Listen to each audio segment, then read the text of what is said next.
اسرائیل کے جو موجودہ وزیر خارجہ ہیں اسرائیل کیٹس، جو اب ڈیفنس منسٹر بن چکے ہیں یعنی وزیر دفاع، انہوں نے 16 فروری کو یہ بیان دیا تھا کہ اسرائیل کا غزہ کے فلسطینیوں کو ڈپورٹ کرنے کا کوئی پلان نہیں ہے، لیکن ان کے الفاظ اور حقیقت میں بہت فرق ہے۔ جی ہاں، یہ بات سمجھنے والی ہے کہ اسرائیلی لیڈرشپ کے بیانات اور ایکشنز میں کتنا زیادہ کانٹرڈکشن ہے۔ ایک طرف وہ کہتے ہیں کہ ڈپورٹیشن نہیں ہونی چاہیے، دوسری طرف پورے غزہ کو تباہ کر رہے ہیں۔ اتنا ہی نہیں، فائنانس منسٹر سموٹرک بار بار فلسطینیوں کو نکالنے کی بات کرتے ہیں۔ ناظرین، یہاں پر ایک اور اہم پہلو یہ ہے کہ ڈونلڈ ٹرمپ کی تجویز نہ صرف فلسطینیوں کے لیے خطرناک ہے بلکہ پورے خطے کی سیکیورٹی کے لیے بھی، کیونکہ اردن اور مصر جیسے ممالک پہلے ہی ریفیوجی کرائسس سے گزر رہے ہیں، اور اگر ان پر مزید بوجھ ڈالا جاتا ہے تو یہ پورے ریجن کو غیر مستحکم کر سکتا ہے۔ بالکل، مسئلہ یہ ہے کہ اسرائیل کی موجودہ پالیسیز اور امریکی سپورٹ ایک نئے نکبہ کی طرف لے کر جا رہا ہے۔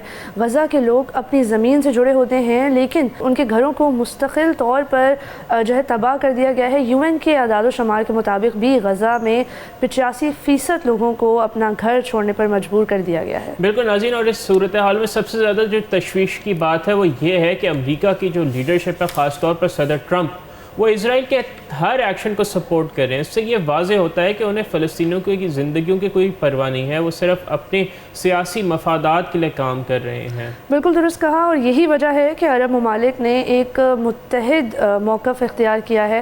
وہ فلسطینیوں کی نقل مکانی کی کسی بھی کوشش کی مخالفت تو کرتے ہیں۔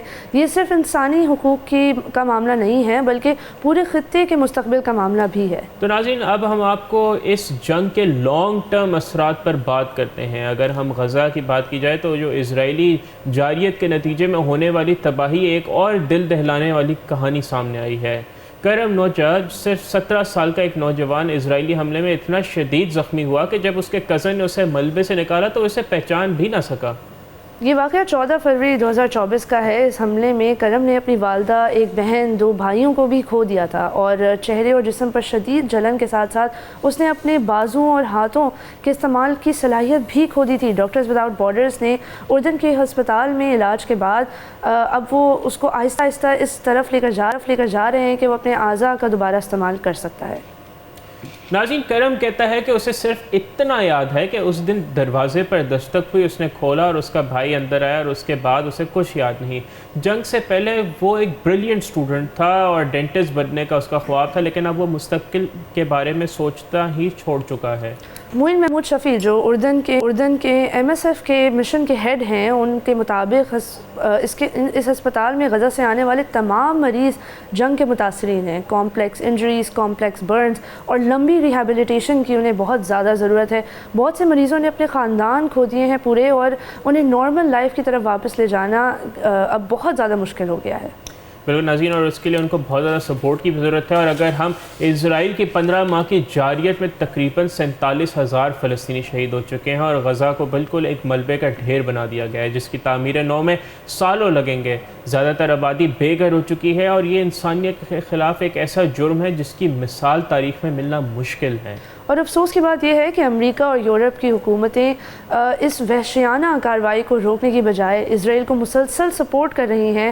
کرم جیسے کتنے ہی بچے اپنی زندگیوں سے ہاتھ دھو بیٹھے ہیں، لیکن عالمی برادری خاموش تماشائی بنی ہوئی ہے۔ بالکل ناظرین، اگر اسرائیلی حملوں کی بات کریں تو انہوں نے صرف عمارتوں کو ہی نہیں بلکہ پوری خاندانوں اور نسلوں کے مستقبل کو تباہ کر دیا ہے۔ کرم جیسے نوجوان جو کل تک اپنے خوابوں کی دنیا میں تھے، آج زندگی کی بنیادی ضروریات کے لیے جد و جہد کر رہے ہیں۔ یہ ایک ایسی ناظرین ٹریجڈی ہے جس کے زخم کبھی بھی نہیں بھریں گے۔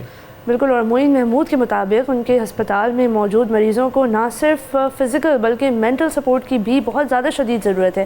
یہ لوگ اپنے عزیزوں کی موت کے صدمے سے باہر نہیں نکل پا رہے، بلکہ اس کے باوجود کہ وہ بہت زیادہ کوشش کر رہے ہیں، لیکن جب آپ کے سامنے آپ کا پورا خاندان تباہ ہو جائے تو زندگی میں دوبارہ نارمل ہونا کافی مشکل ہو جاتا ہے۔ اور ناظرین، یہاں پہ سب سے بڑی تشویش کی بات یہ ہے کہ یہ حملے اب بھی جاری ہیں۔ ہر روز نئے کرم پیدا ہو رہے ہیں اور ہر روز نئے خاندان تباہ ہو رہے ہیں۔